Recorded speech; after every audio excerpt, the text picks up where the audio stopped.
Donald Trump यांनी भारतातल्या आणि जगातल्या सगळ्याच गुंतवणूकदारांची नींद खराब केली आहे, झोप खराब केली आहे, झोपेचं खोबरं करून टाकले. काय केलं त्यांनी असं, तर आपण या सगळ्या व्हिडिओ जाणून घेणार आहोत. पण तत्पूर्वी जर आपण आपल्या चॅनलवरती नवीन असाल तर पहिल्यांदा आपण आपल्या या चॅनलला सबस्क्राईब करा आणि त्यानंतर जो आपला टेलिग्राम चॅनल आहे त्याची लिंक तुम्हाला डिस्क्रिप्शन मध्ये दिली आहे, त्या लिंकवर जाऊन आपला टेलिग्राम चॅनल आपण जॉईन करू शकता. त्यामध्ये तुम्हाला पहिला पब्लिक चॅनल आहे आणि दुसरा प्रायव्हेट चॅनल आहे.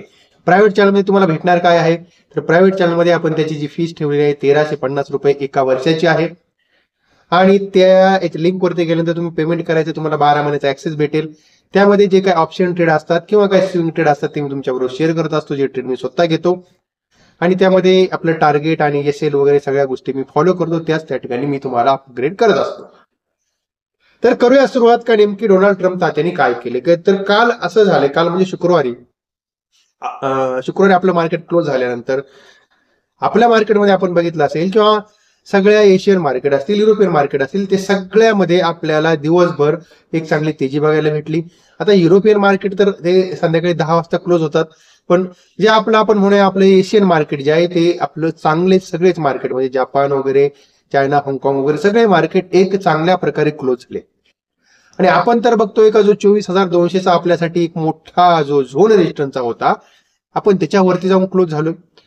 मग त्याच्यावरती जाऊन आपण क्लोज झालो म्हणजेच एक मार्केटमध्ये बुलिश मुवमेंट आपल्याला आली होती. बऱ्याच दिवसानंतर आपल्याकडे जे विदेशी गुंतवणूकदार आहेत ते विदेशी गुंतवणूकदार ते खरेदी करत नव्हते, ते आपला निफ्टी 25,000च्या वरती गेल्यानंतर खरेदी करायला त्यांनी सुरुवात केलेली होती.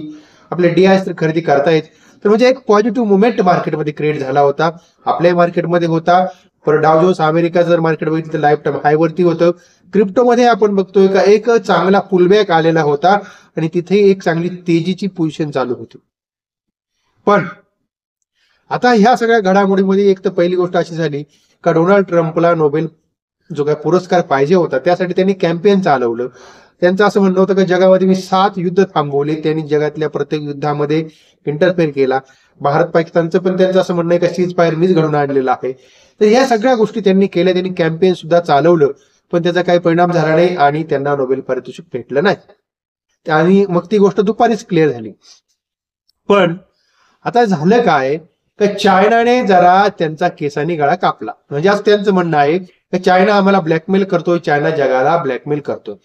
आता काय आहे का चायना जवळ आहेत रेअर अर्थ मिनरल्स, तर म्हणजे जे आपण म्हणतो का जे खनिज आहेत का ते असे दुर्मिळ आहेत आणि त्याचा वापर जो आहे तो वापर त्याचा चिप्स असतात आपल्या मोबाईलच्या, कॉम्प्युटरच्या वगैरे त्या चिप्समध्ये वापर होतो, सेमीकंडक्टरमध्ये वापर होतो, सोलर पॅनलमध्ये वापर होतो. त्यानंतर ज्या आपल्या बॅटरीज असतात, आपल्या गाड्या, आपल्या इलेक्ट्रिक व्हेकल त्याच्या बॅटरीमध्ये वापर होतो. जे काही अमेरिकेमध्ये काही शस्त्र बनतात त्यामध्ये वापर होतो.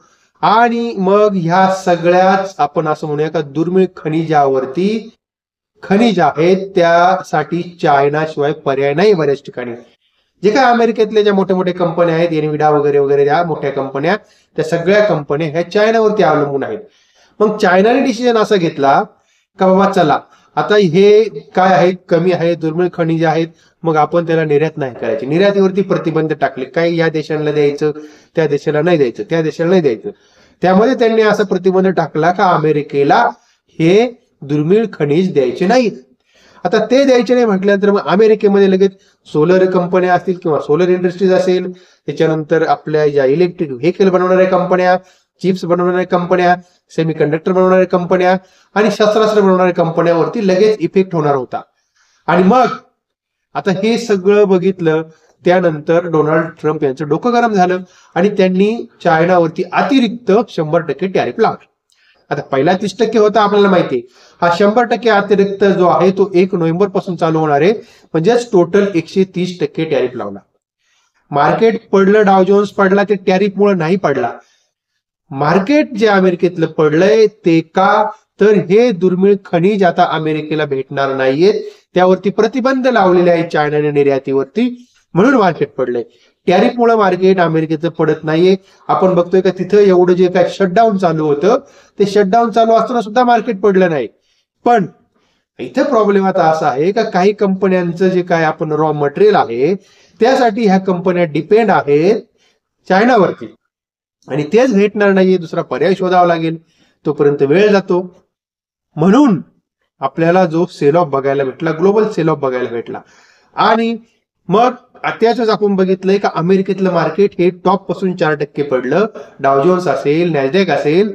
त्यानंतर सोना आणि चांदी सोडलं तर क्रूड ऑइल मध्ये 5% करेक्शन, नॅचरल गॅसमध्ये 5% करेक्शन, कॉपरमध्ये 5% करेक्शन, बॉन्ड यील्ड अमेरिकेतले 2 ते 3% पडलेले आहेत. तर ह्या सगळ्याच ग्लोबल असेटवरती वाईट परिणाम झाला. आणि त्यामध्ये सगळ्यात वाईट परिणाम झाला क्रिप्टो करन्सीवरती. क्रिप्टोमध्ये जवळजवळ 20 ते 50% करेक्शन क्रिप्टोमध्ये आपल्याला बघायला भेटलं. सगळ्यात जास्त जे काही स्टेबल कॉइन असतात त्यामध्ये बिटकॉइन आहे, त्यानंतर इथेरियम आहे. त्या बिटकॉइन मध्ये जवळजवळ 1,26,000 पासून 1,02,000 पर्यंत खाली आला. 20% करेक्शन बिटकॉइन मध्ये झालं. त्यानंतर इथेरियम मध्ये जवळजवळ 40% करेक्शन झालं. बाकीच्या कॉइनचं तर विचारू नका. इतक्या मोठ्या प्रमाणामध्ये धुळधाण जी आहे ती ह्या सगळ्या क्रिप्टोची लागली. आणि मग आता इथून पुढे काय? आता एक तर काय झालेलं आहे बघा, आपण बघितलं, मी तुम्हाला सांगितलं, मार्केट अमेरिकेचे मार्केट जे आहेत ते मार्केट एकदम टॉपवरती, लाईफ टाईम हायवरती होते. क्रिप्टोमध्ये चांगली तेजीची पार्टी चालू होती, लिक्विडिटी भरपूर होती. पण आता या कालच्या प्रकारामुळे जवळजवळ 19 अब्ज डॉलर रुपयाचं क्रिप्टो पोर्टफोलिओवाल्यांचं नुकसान झालंय. जवळजवळ 19 लाख लोकांचे क्रिप्टोचे अकाउंट स्वाईप आउट झालेत, म्हणजे झिरो झालेत, अकाउंट लिक्विड झालेत. इतका मोठा फटका बसलाय. आणि जवळजवळ जे काय अमेरिकेतला मार्केटचं मार्केट कॅपिटल 1.5 ट्रिलियन कमी झाले. विचार करा, आपली जी काय अर्थव्यवस्था इकॉनॉमी सांगतात 3.5 ट्रिलियनच्या आसपास आहे, त्यातली 50% तर एका दिवसामध्ये अमेरिकेमध्ये सोळा झाली आहे. इतका वाईट प्रकारचा सेल ऑफ होता हा. कुठल्याही प्रकारे रिकव्हरी बघायला भेटली नाही. Fall fall fall fall fall fall बघायला भेटला. त्यातही आपण बघतोय सगळेच लाईफ टाईम हायला होते. म्हणजे डाव जोन्स लाईफ टाईम हायला होता. त्याच्यानंतर आपण बघितलं बिटकॉइन आहे, तोही लाईफ टाईम हायला होता, म्हणजे क्रिप्टोही लाईफ टाईम हायला होते. आणि मग ह्या ठिकाणी प्रचंड प्रचंड सेल ऑफ झाला. कुठल्याही प्रकारे रिकव्हरी बघायला भेटली नाही. आणि मग आता पुढे काय? आता पुढे काय नाही, आणखीन एखादा दिवस आपल्याला सेल ऑफ परत थोडा बघायला भेटेल. त्यानंतर मार्केट कन्सोलिडेशन होईल आणि परत मार्केटमध्ये आपल्याला कन्सोलिडेशन होऊन परत आपण जिथून पडायला सुरुवात झाली तिथपर्यंत जाऊ शकतो. पण तोपर्यंत आपण बघतोय का गुंतवणूकदारांचं एवढं नुकसान झालं. मग आता याच्यातून आपल्याला काय घ्यायचंय बोध? तर बोध असा आहे का बघा, आता हे जे टॅरिफ लावलेलं आहे चायनावरती पहिलं 30% होतं, त्यानंतर त्यांनी आणखी 100% लावलं. आणि डील चायनाने कोणती केली नाही अमेरिकेबरोबर. आणि काल परवा त्यांचा मंत्री पण म्हटला का हा भारतासाठी इशारा आहे. म्हणजेच भारताची अजून अमेरिकेबरोबर काय ट्रेड डील झालेली नाहीये. ती डील जोपर्यंत होत नाही तोपर्यंत आपल्यावरती सुद्धा टांगती तलवार आहे. जर आपण डील केली नाही तर मे बी आपल्यावरतीही एवढा टॅरिफ लागू शकतो असं त्यांना सांगायचं होतं. आणि तेव्हा आता एकंदरीतच आपण बघतोय का ह्या डोनाल्ड ट्रम्प तात्यांमुळं सगळ्या जगामध्ये आपल्याला एक मोठा ग्लोबल सेल ऑफ बघायला भेटला. आणि त्यामध्ये नवीन चर्चा चालू आहेत आणि त्या तशा जुन्याही आहेत. मग चर्चा असा ज्या काही चालू आहेत का हे डोनाल्ड ट्रम्प आणि त्यांचे काही सहकारी हे करतात इनसायडर ट्रेडिंग. म्हणजे काय आहे? आता इनसायडर ट्रेडिंग म्हणजे काय असते का, एखादी कंपनी असते, कंपनीच्या मॅनेजमेंट बरोबर एखादा ब्रोकर जुडलेला असतो आणि त्या ब्रोकरला कंपनीचं मॅनेजमेंट सगळी माहिती देते, आम्ही ह्या तारखेला हा डिसिजन घेणार आहे. आणि त्याच्यापूर्वी हा ब्रोकर खूप मोठी पोझिशन बनवून मोकळा होतो आणि तो डिसिजन आल्यानंतर प्रॉफिट बुक करतो त्या ठिकाणी.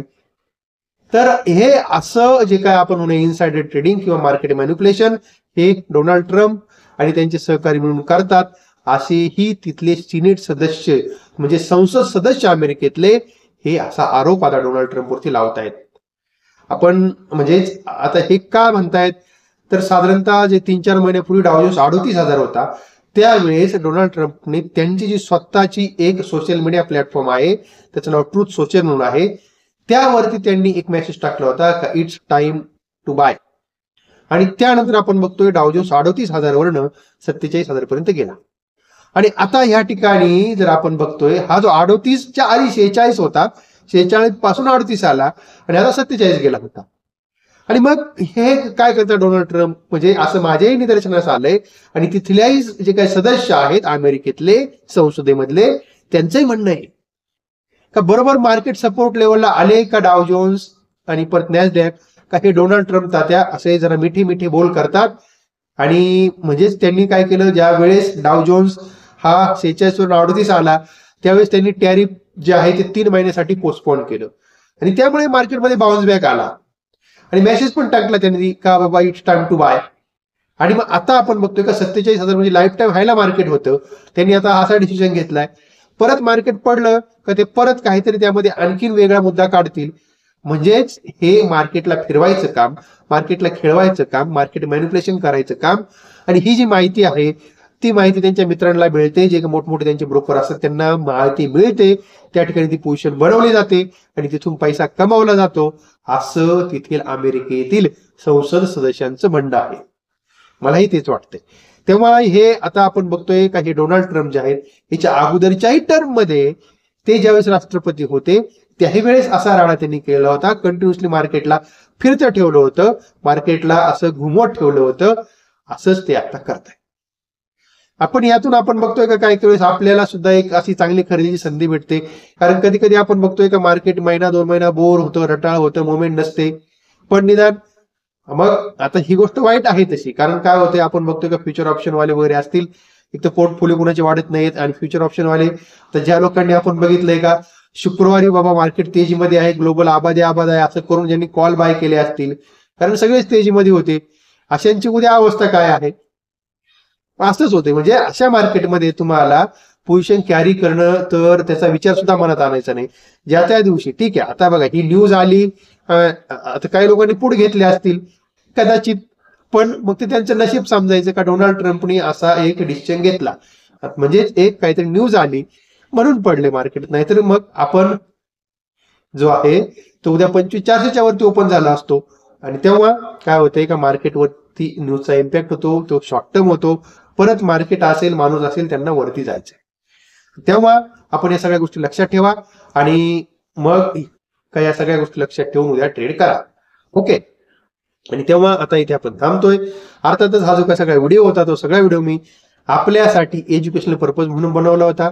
या व्हिडिओमध्ये मी तुम्हाला कुठल्याही प्रकारे खरेदीचा किंवा विक्रीचा सल्ला दिला नाही. आपण याची कृपया नोंद घ्या. कुठलाही ट्रेड करताना आपण आपल्या जबाबदारीवरती ट्रेड करा. ओके. आणि तेव्हा इथे थांबतोय आपण. परत भेटूया आपण नवीन विषयासह.